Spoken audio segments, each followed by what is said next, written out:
ओम गंगणपते नमो। गौरी पुत्र गणेश भगवान की जय। ओम नमः शिवाय। शंकर भगवान माँ पार्वती की जय। आज भाद्रपद माह के शुक्ल पक्ष की चतुर्थी तिथि है और इस दिन को भगवान श्री गणेश जी के जन्मदिन के रूप में मनाया जाता है। केवल आज के दिन ही चंद्रमा के दर्शन नहीं करने चाहिए। आज के चौथ को सबसे बड़ी चौथ मनाया जाता है। आज के दिन चौथ माता की कथा, चंद्रमा को देख लेने से जो कलंक लगता है उस कलंक को दूर करने की कथा और गणेश भगवान की कथा को सुनने से समस्त पाप और संकट कट जाते हैं तथा मनोकामनाओं की पूर्ति होती है। तो आज मैं आपको सुनाने जा रही हूँ गणेश चतुर्थी की बड़ी ही दुर्लभ कथाओं। तो आप सभी भक्तजन इन कथाओं को बड़े ही श्रद्धा और प्रसन्नचित मन से पूरा अवश्य सुनिएगा। एक नगर में एक बूढ़ी माँ रहती थी। वह अपनी बेटी की सलामती के लिए 12 महीनों के चौथ का व्रत करती थी। हर चौथ को पंसारी से थोड़ा सा गुड़ और घी लाकर 4 लड्डू बनाती, एक बेटे को देती, एक से पूजा करती, एक हथकर के लिए निकालती और एक चांद उगने पर खुद खा लेती थी। एक बार उसका बेटा ताई से मिलने गया। ताई ने बैसाखी चौथ का व्रत रखा था। ताई से पूछा, माँ तो 12 चौथ करती है। ताई बोली, तेरी माँ तेरी कमाई से तर माल खाने के लिए 12 चौथ करती है। तुम परदेश जाओ तो वह एक भी चौथ नहीं करेगी। लड़की को लगा ताई सच कह रही है। घर आकर माँ से कहा, मैं परदेश जा रहा हूँ, यहाँ तो मेरी कमाई खाने पीने में ही उड़ा देती है। माँ ने समझाकर रोकना चाहा पर बेटा नहीं माना। माँ ने उसे साथ ले जाने के लिए एक चौथ माता के आंखें दी और कहा, मुसीबत में ये आंखें तेरी मदद करेगी। वह आंखें लेकर रवाना हो गया। घूमते हुए एक नगर में पहुंचा। उसने देखा एक बूढ़ी माँ रोती जा रही थी और पुए बनाती जा रही थी। उसने कारण पूछा तो बूढ़ी माँ ने कहा, बेटा इस नगर की पहाड़ी पे एक दैत्य रहता है। पहले वह नगर में आकर कई लोगों को खाने के लिए मार देता था। अब राजा हर घर से एक आदमी दैत्य के पास भेजते हैं और आज मेरे बेटे की बारी है, इसलिए रो रही हूँ और उसी के लिए पुआ बना रही हूँ। वह बोला, तू पुए मुझे खिला दे, तेरे बेटे की जगह मैं चला जाता हूँ। बूढ़ी माँ ने खीर पुए उसे खिला दी। खा पीकर वह सो गया। रात को राजा के सैनिक आए तो बूढ़ी माँ ने उसे भेज दिया। दैत्य के सामने पहुंचने पर उसने चौथ माता के आंखें दैत्य की तरफ फेंक दी और कहा, हे चौथ माता, यदि मेरी माँ मेरी सलामती के लिए व्रत करती हो तो दैत्य का सिर कट गिर जाए। तुरंत दैत्य का सिर कटकर गिर गया। लड़का वापस आ गया। राजा ने उसे उपहार देकर विदा किया। चलते हुए एक दूसरे राजा के नगर में पहुंचा। इस राज्य में आवे तभी पकती थी जब इस एक इंसान की बलि दी जाती थी। सिपाहियों ने उसे पकड़कर आवे में चुन दिया।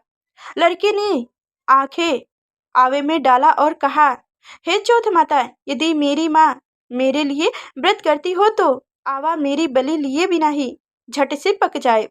आवा तुरंत पक गया। आवे में से मिट्टी की जगह सोने चांदी के बर्तन निकले। अंदर से लड़का बोला, बर्तन धीरे धीरे निकालो, मुझे लग न जाए।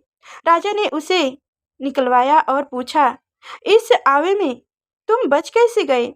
लड़के ने बताया कि उसकी माँ चौथ माता का व्रत करती है, व्रत के कारण ही वह बच पाया। राजा को विश्वास नहीं हुआ।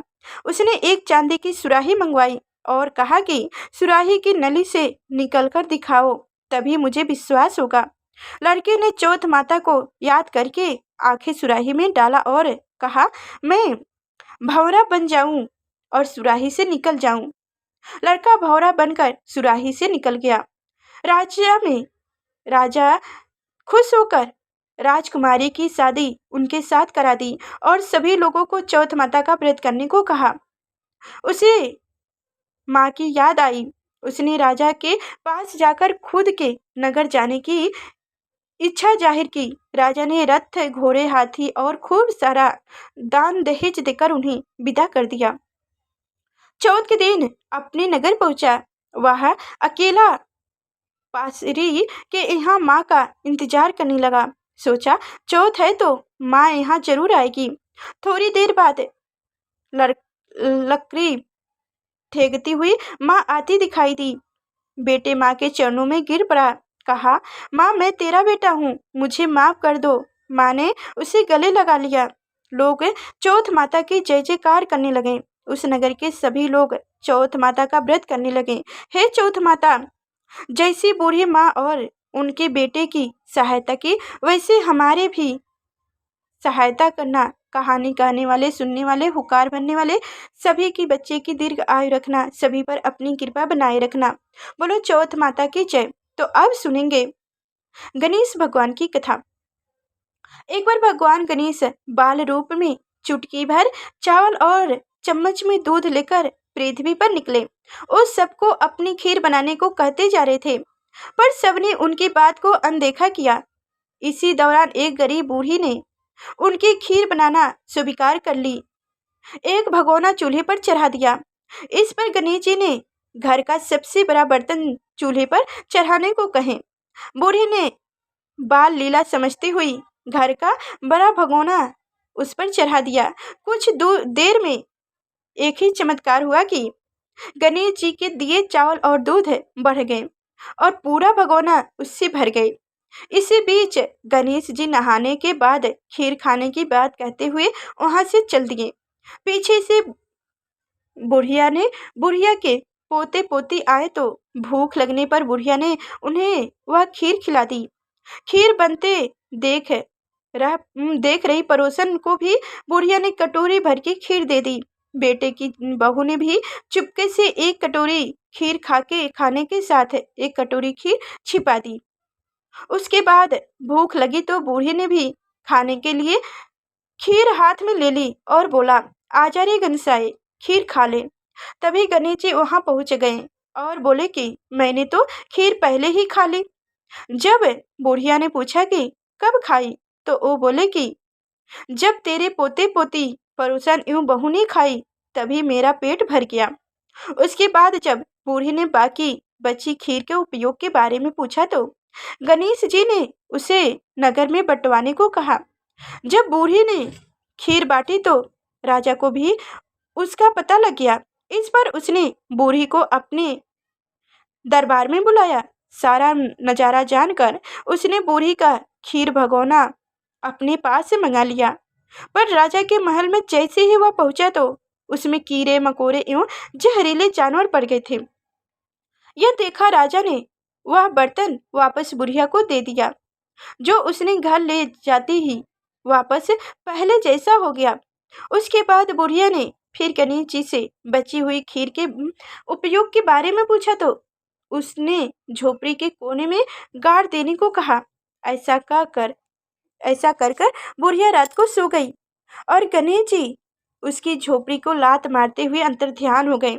अगले दिन जब बुढ़िया उठी तो उसे अपनी झोपड़ी महल में बदली हुई और खीर के बर्तन सोने जवरात से भरे मिले। गणेश जी की कृपा जानकर बुढ़िया काफी प्रसन्न हो गई। हे गणेश जी महाराज, आपने जैसा फल बुढ़िया को दिया वैसे सबको देना। कथा कहने वाले, हुकार भरने वाले, आसपास के सभी को सुनने वाले के सभी के भंडार भरना, सभी पे अपनी कृपा बनाए रखना। जय गणेश भगवान। तो अब सुनेंगे गणेश चतुर्थी की व्रत कथा। पौराणिक कथाओं के अनुसार एक बार भगवान शिव तथा माता पार्वती नर्मदा के नदी के किनारे बैठे थे। वहां माता पार्वती ने भगवान शिव से समय व्यतीत करने के लिए चौपर खेलने को कहा। शिव चौपर खेलने के लिए तैयार हो गए, परंतु इस खेल में हार जीत का फैसला कौन करेगा, यह प्रश्न उनके समक्ष उठा तो भगवान शिव ने कुछ तिनके एकत्रित करके उसका एक पुतला बनाकर उसकी प्राण प्रतिष्ठित कर दी और पुतले से कहा, बेटा हम चौपर खेलना चाहते हैं, परंतु हमारी हार जीत का फैसला करने वाला कोई नहीं है, इसलिए तुम बताना कि हम दोनों में से कौन हारा कौन जीता। उसके बाद भगवान शिव और माता पार्वती का चौपर खेल शुरू हो गया। यह खेल 3 बार खेला गया और संयोग से तीनों बार माता पार्वती ही जीत गई। खेल समाप्त होने के बाद बालक से हार जीत का फैसला करने के लिए कहा गया तो उस बालक ने महादेव को विजयी बताया। यह सुनकर माता पार्वती क्रोधित होकर और क्रोध में उन्होंने बालक को लंगड़ा होने, कोढ़ में पड़े रहने का श्राप दे दी। बालक ने माता पार्वती से माफी मांगी और कहा कि यह मुझसे अज्ञानवश ऐसा हुआ है, मैंने किसी दोष भाव से ऐसा नहीं किया है। बालक द्वारा क्षमा मांगने पर माता ने कहा, यहाँ गणेश पूजन के लिए नाग कन्याएं आएंगी। उनके कहे अनुसार तुम गणेश व्रत करो, ऐसा करने से तुम मुझे प्राप्त करोगे। यह कहकर माता पार्वती शिव के साथ कैलाश पर्वत पर चली गई। 1 वर्ष के बाद उस स्थान पर नाग कन्याएं आईं। तब नाग कन्याओं से श्री गणेश के व्रत की विधि मालूम करने पर उस बालक ने 21 दिन लगातार गणेश जी का व्रत किया। उनकी श्रद्धा से गणेश जी प्रसन्न हुए। उन्होंने बालक को मनवांछित फल मांगने के लिए कहा। उस पर उस बालक ने कहा, हे विनायक, मुझ में इतनी शक्ति दीजिए कि मैं अपने पैरों से चलकर अपने माता पिता के साथ कैलाश पर्वत पर पहुंच सकूं और वो यह देकर प्रसन्न हो जाएं। तब बालक को वरदान देकर श्री गणेश जी अंतर्ध्यान हो गए। इसके बाद वह बालक कैलाश पर्वत पर पहुंच गया और कैलाश पर्वत पर पहुंचने की अपनी कथा उसने भगवान शिव को सुनाई। चौपर वाले दिन से ही माता पार्वती जी शिव जी से विमुख थी। अंत्य देवी के रुष्ट होने पर भगवान शिव ने भी बालक के बताए अनुसार 21 दिनों तक श्री गणेश का व्रत की। इस व्रत के प्रभाव से माता पार्वती के मन से भगवान शिव के लिए जो नाराजगी थी वह समाप्त हो गई। तब यह बात व्रत विधि पूर्वक भगवान शंकर ने माता पार्वती को बताई। यह सुनकर माता पार्वती के मन में भी अपने पुत्र कार्तिकेय से मिलने की इच्छा जागृत हुई। तब माता पार्वती ने भी 21 दिन तक श्री गणेश का व्रत की तथा दुर्बा, फूल और लड्डुओं से गणेश जी का पूजन अर्चना की। व्रत के 21वें दिन कार्तिकेय स्वयं माता पार्वती जी से आ मिले। उस दिन से श्री गणेश चतुर्थी का यह व्रत समस्त मनोकामनाओं की पूर्ति करने वाला व्रत माना जाता है। इस व्रत को करने से मनुष्य के सारे कष्ट दूर होकर मनुष्य को समस्त सुख सुविधाएं प्राप्त होती है। जय विनायक गणेश जी। तो अब सुनिए गणेश जी की जन्म की कथा। गणेश चतुर्थी की कथा के अनुसार एक बार माता पार्वती ने स्नान के लिए जाने से पूर्व अपने शरीर के मैल से एक सुंदर बालक को उत्पन्न की और उसे गणेश नाम दी। पार्वती जी ने उस बालक को आदेश दिए कि वह किसी को भी अंदर ना आने दे। ऐसा कहकर पार्वती जी अंदर स्नान करने चली गई। जब भगवान शिव वहां आए तो बालक ने उन्हें अंदर आने से रोका और बोले, अंदर मेरी माँ नहा रही है, आप अंदर नहीं जा सकते। शिव जी ने गणेश जी को बहुत समझाया कि पार्वती जी मेरी पत्नी है, पर गणेश जी नहीं माने। तब शिव जी को बहुत गुस्सा आया और उन्होंने गणेश जी को गर्दन अपने त्रिशूल से काट दिए और अंदर चले गए। जब पार्वती जी ने शिव जी को अंदर देखा तो बोली कि आप अंदर कैसे आ गए? मैं तो बाहर गणेश को बैठाकर आया था। तब गणेश जी ने कहा कि मैंने उनको मार दिया। तब पार्वती जी रोई, बड़ी गरुड़ा रूप में इधर उधर चिल्लाने लगी और कही कि जब आप मेरे पुत्र को वापस जीवित करेंगे तभी मैं यहाँ से चलूंगी, अन्यथा नहीं। शिव जी ने पार्वती जी को मनाने की बहुत कोशिश की पर पार्वती जी नहीं मानी। सारे देवता एकत्रित हो गए, सभी ने पार्वती जी को मनाया पर वो नहीं मानी। तब शिव जी ने विष्णु भगवान से कहे कि किसी ऐसे बच्चे का सिर लेकर आए जिसकी माँ अपने बच्चे की तरफ पीठ करके सोई हो। विष्णु भगवान ने तुरंत गरुड़ जी को आदेश दिए कि ऐसे बच्चे की खोज करके तुरंत उनकी गर्दन लाए जाए। गरुड़ जी ने बहुत खोजने पर एक हथनी का ऐसी हथनी मिली जो कि अपने बच्चे की तरफ पीठ करके सोई थी। गरुड़ जी ने तुरंत उस बच्चे का सिर लिए और शिव जी के पास आ गए। शिव जी ने वह सिर गणेश जी के लाकर लगा दिए और गणेश जी को जीवन दान दे दिए। साथ ही यह वरदान भी दिया कि आज से कहीं भी कोई भी पूजा होगी उनमें गणेश जी की पूजा सर्वप्रथम होगी। इसलिए हम कोई भी कार्य करते हैं तो उसमें हमें सबसे पहले गणेश जी की पूजन करनी चाहिए, अन्यथा पूजा सफल नहीं होती है। जय भगवान गणेश। तो अब सुनिए एक और अन्य कथा भगवान गणेश जी की महिमा की कथा है। एक बूढ़ी थी, वह बहुत ही गरीब और अंधी थी। उनके एक बेटे और बहू थे। वह बुढ़िया सदैव गणेश जी की पूजा किया करती थी। एक दिन गणेश जी प्रकट होकर उस बुढ़िया से बोले, बूढ़ी माँ, तू जो चाहे वो मांग ले। बूढ़ी बोली, मुझसे तो मांगा नहीं जाता, मैं कैसे क्या मांगू। तब गणेश जी बोले, अपने बेटे बहू से पूछकर मांग ले। तब बुढ़िया ने अपने बेटे से कहा, गणेश जी कहते हैं तू कुछ मांग ले, बता मैं क्या मांगू। पुत्र ने कहा, माँ तू धन मांग ले। बहू से पूछा तो बहू ने कहा, नाती मांग ले। तब बुढ़िया ने सोचा कि ये तो अपने अपने मतलब की बात कर रहे हैं। अंत्य उस बुढ़िया ने सोचा, पड़ोसन से पूछ लूं।